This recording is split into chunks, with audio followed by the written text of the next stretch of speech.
Assalamualaikum. Waalaikumsalam. Pak, Bu, apa kabar? Alhamdulillah Sehat ya? baik.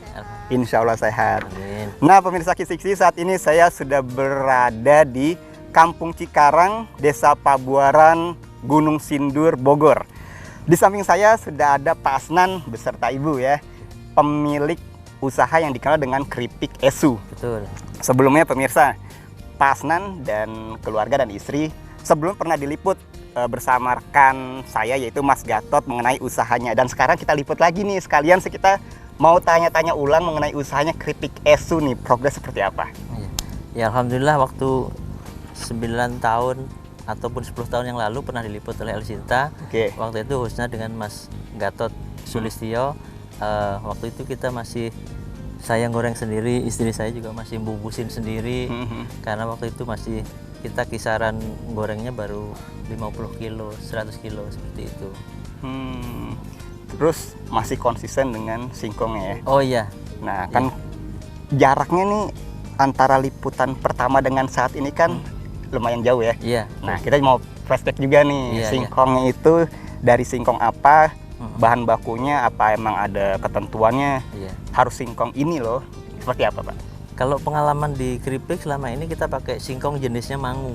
Nah, biasanya kulitnya itu warnanya coklat seperti itu. Itu yang paling pas buat kita untuk bikin keripik. Karena saya produksi keripiknya kan dibikin rasa kebanyakan asin.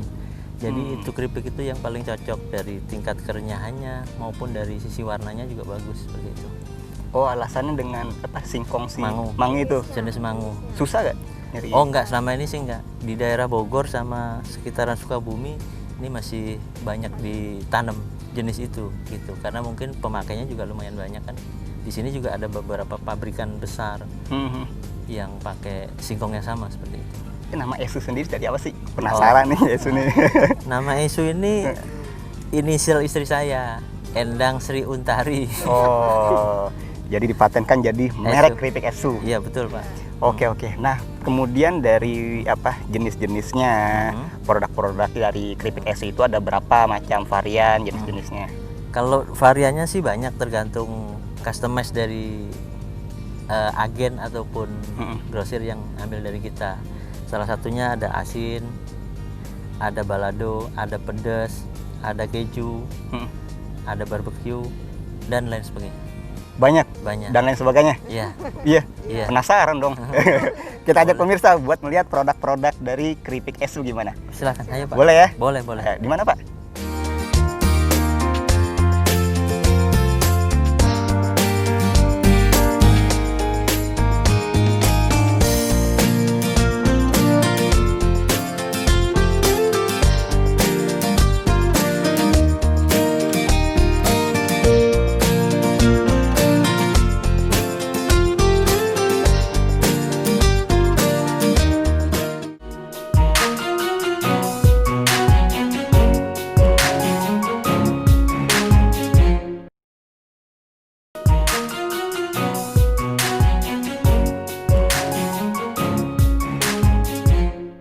Nah, sekarang kita ada di mana nih Pak? Nih tempat proses produksinya, mulai dari singkongnya dikupas dulu. Oke.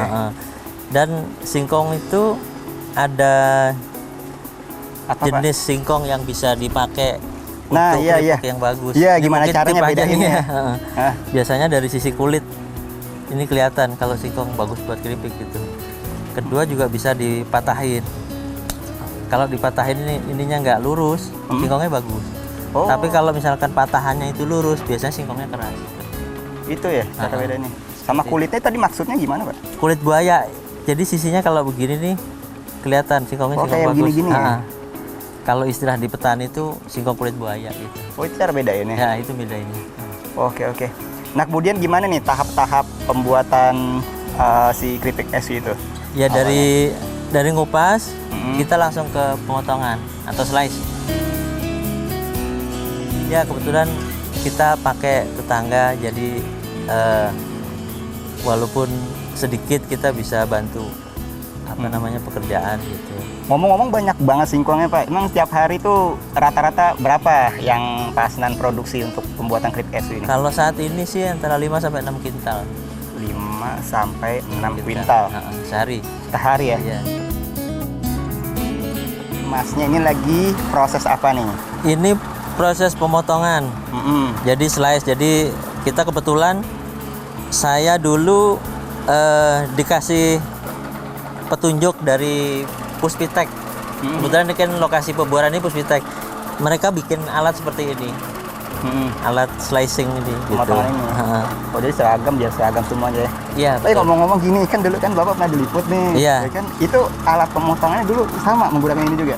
Dulu pakai sama, cuman dengan kapasitas yang lebih besar ini. Oh. Beda dari sisi kapasitas. Betul. Ya. Oke. Nah, kemudian dari sisi pemotongan, tinggal dimasukin doang ya. Betul ya. Jadi dengan alat ini kita bisa menghemat tenaga kerja gitu. Iya. Beda dengan waktu dulu kita masih pakai begini gitu. Oh, gitu dulu manual ya? Pernah awalnya kita sebelum diliput dulu kita pakai manual begitu. Karena dengan pakai manual kita mesti berapa banyak orang yang kita harus ngerjain cuman motong gitu. Oke. Dengan adanya teknologi bisa bantu kita seperti itu. Udah dari sisi waktu juga Pak ya? Iya betul. Nah, kemudian ini setelah pemotongan nih Pak ya, apalagi biasa yang dilakukan Pak? Prosesnya setelah dipotong kita cuci. Dicuci. Nah, kemudian Kak, ini kan pemirsa mau tahu nih Pak ya, cuciannya itu ini gimana? Apakah cukup dengan air saja atau ada campuran lain? Kita cuci pakai soda kue. Kita pakai soda kue. Tujuannya? Tujuannya sih untuk memisahkan supaya nggak lengket aja itu antara singkong satu dengan slice dengan yang lain. Oh, jadi ini ya bisa supaya gitu nggak ya? nempel ya. Makanya nanti setelah pakai soda kue digorengnya dia nggak nempel, dia bisa. Oh, kayak ngomong-ngomong digoreng sebelah sudah anget nih Pak. Iya. Bentar dulu Pak ya. Iya. Kan tadi setelah dicuci sebelum digoreng itu gimana? Didiamkan dulu.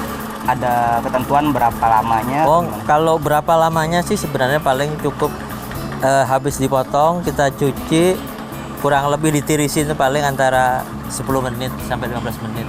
Habis itu langsung digoreng.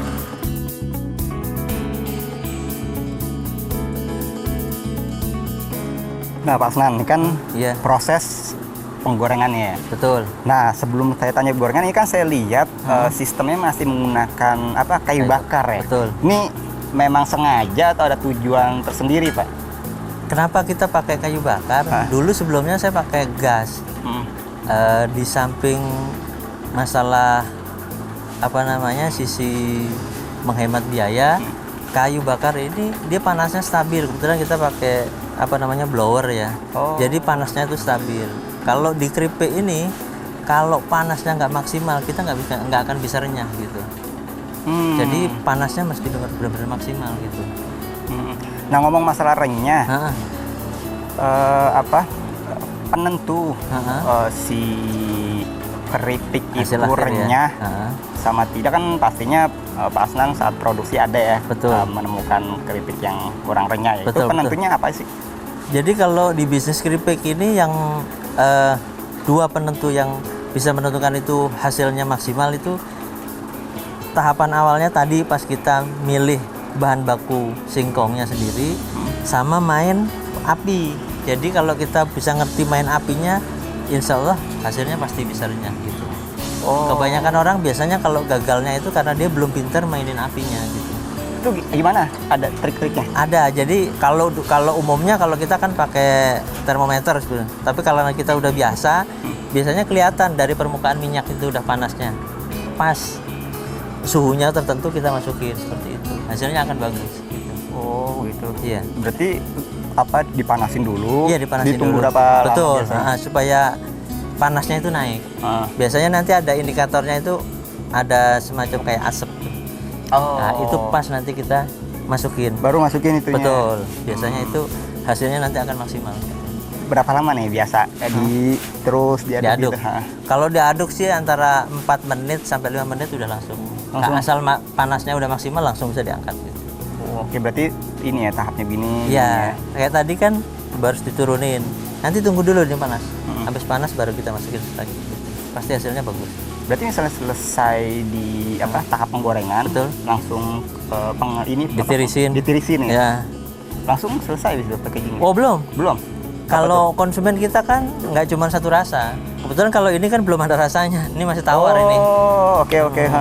Nanti habis dari sini kita ada tahapan lagi dikasih bumbu di dalam. Kita punya alat yang sederhana memang. Tapi insya Allah sih kita juga higienis gitu ya. Karena memang kapasitas kita masih UKM gitu. Oh, berarti untuk original yang ini, Iya, tapi betul. untuk rasa ada beda lagi. Nah, nanti kan permintaan kan macam-macam rasa. Nggak cuman asin aja, Oke. pengen ada yang pedas, apalagi zaman sekarang kan. Hmm. Ada jagung, ada keju, ada barbecue, Oke. macam-macam. Langsung aja kita ke sana, Pak. Ayo silahkan.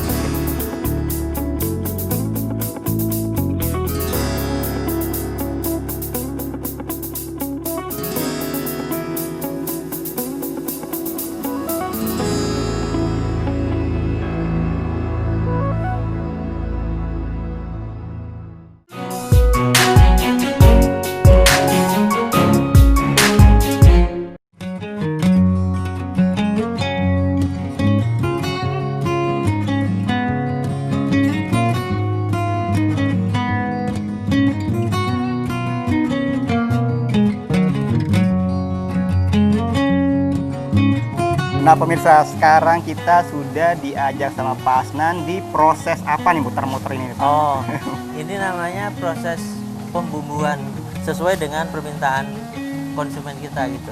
Saat ini kebetulan ini yang dibumbuin balado. Nah, kita jadi sesuaikan aja apa yang diminta konsumen. Ya di sini prosesnya. Setelah tadi dari penggorengan ditirisin itu diproses dengan alat yang sederhana ini. Gitu. Oh, alat sederhananya unik loh, ini Bapak yang Iya. buat?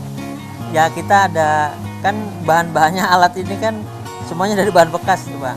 Dari dinamo mesin cuci, kita kasih gearbox sehingga bisa punya alat ini seperti ini gitu. Ya idealnya sih belum ideal di sini, cuman Beda bisa itu, membantu kita gitu. Bisa membantu, ya. Nah, Ini gimana untuk mencampuri bumbunya itu berapa banyak dalam satu perbandingannya dalam satu kantong atau gimana? satu kantong ini sekali masuknya 8 kilo. 8 kilo keripik kering gitu. Jadi kurang lebih kita kasih 400 gram bumbu sekali masukin. Jadi itu udah bisa, karena alatnya bisa muternya konsisten, jadi bumbunya bisa rata dan nggak gampang pecah keripiknya. Itu kan harus rata Pak ya? Betul. Apa ada perhitungannya? Waktu gitu. Heeh. Ada. Ya kalau karena kita Dilihat udah aja. tiap hari pakai, biasanya sih kita lihat dari fisiknya aja, misalkan sudah rata ya udah kita angkat. Oh, sama diaduk-aduk juga Betul, tuh sama ah. mbaknya. Iya, gitu. Oke, setelah ini selesai nih proses pencampuran yang misalnya Bumbu. varian ya bumbu, Ah. kemudian Ya kemudian udah langsung Jadi ya? dikemas oke. seperti ini, kita langsung bisa pasarkan. Jadilah Jadilah produk keripik seperti ini. singkong Esu. esu ya.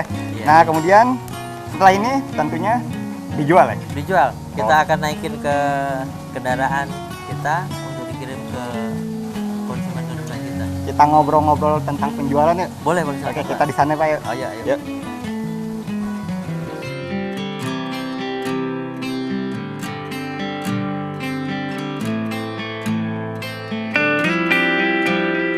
Oke pemirsa kisi-kisi, setelah tadi kita diajak sama Pak Asnan untuk melihat dari mulai bahan baku, proses pembuatan keripik es ini ya. Sekarang saatnya kita bicara masalah penjualan. Tapi sebelumnya saya mau cicip dulu. Saya penasaran Oh, rasanya nih. Silakan, silakan. Coba ya. Iya.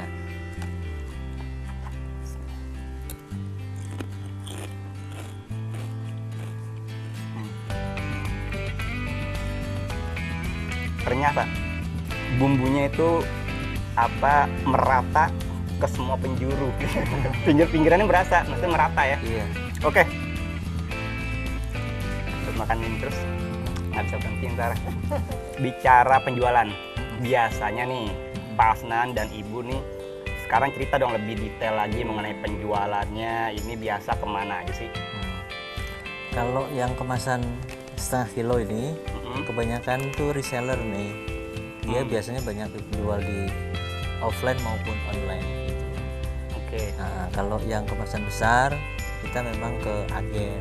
kagen ya. Nah, ke agen nanti sama agen dibikin repack lagi seperti itu. Oh, oke. Kalau untuk agen itu ada ketentuan nggak harus ngambil berapa banyak? Ya kalau ada agen harus kita minimal ya satu kali mobil itu pickup gitu. Paling nggak kalau ukuran banyaknya itu kurang lebih 100 gram. Oke, Pak Asnan, Iya, bicara mengenai harga ya. iya. Ini harganya berapa? Ini harganya berapa? Oh, kalau ini harganya per kilonya 25.000. Untuk yang kemasan ini setengah kilo, beratnya setengah kilo. Kalau ini harganya 60.000, isinya 3 kilo. 3 kilo ya? 3 kilo. Jadi lebih mahal ini. Oke. Varian kan banyak. Ya. Best seller yang banyak dicari orang. Oh, selama ini tetap best sellernya tetap yang original atau asin. Original asin. Ya, itu di mana-mana dari tahun ke tahun tetap dia juaranya. Itu ya? Ya, betul. Terima reseller gak? Sangat terima. Caranya, syaratnya? Kalau syaratnya yang penting, kalau orang mau jadi reseller biasanya saya suruh nyobain dulu. Oh. Kalau dari nyobain dia yakin bisa jual, kita bisa bicarakan lebih lanjut. Saya bisa dong, saya kan udah nyobain. Sangat bisa. Gitu. Pak Asnan, saya dengar Pak Asnan selain bisnis punya usaha singkong ini, Iya. punya usaha talas juga ya? Iya. Nah itu Jadi gimana? kalau memang kita bergelutnya tetap di umbi-umbian, karena apa? Dengan saya tetap main di umbi-umbian, alatnya saya nggak harus beli alat yang lain seperti itu. Jadi dengan alat yang satu kita bisa produksi berbagai macam umbi-umbian. Dalam waktu dekat sih kita mau produksi sukun sama talas. Sukun sama talas. Iya. Satu alasan Pak Asnan dan Ibu mengapa ingin membuat usaha yang berbahan dasar singkong atau umbi-umbian? Alasannya sih umbi-umbian atau hasil bumi ini dia biasanya harganya nggak guncang misalkan dengan dolar segala macam, jadi dia stabil. Makanya alasan itu yang kita pilih. Kedua juga kalau jual singkong, jual umbi-umbian ini kita mengedukasinya lebih mudah karena orang sudah pada kenal gitu. Dan segala umur, segala kalangan, baik perempuan, laki, anak-anak semuanya senang itu. Ketiga insya Allah sehat lah ya. Amin. Dapat bonus 2 tuh, saya minta 1 dikasih 3 alasannya. Amin.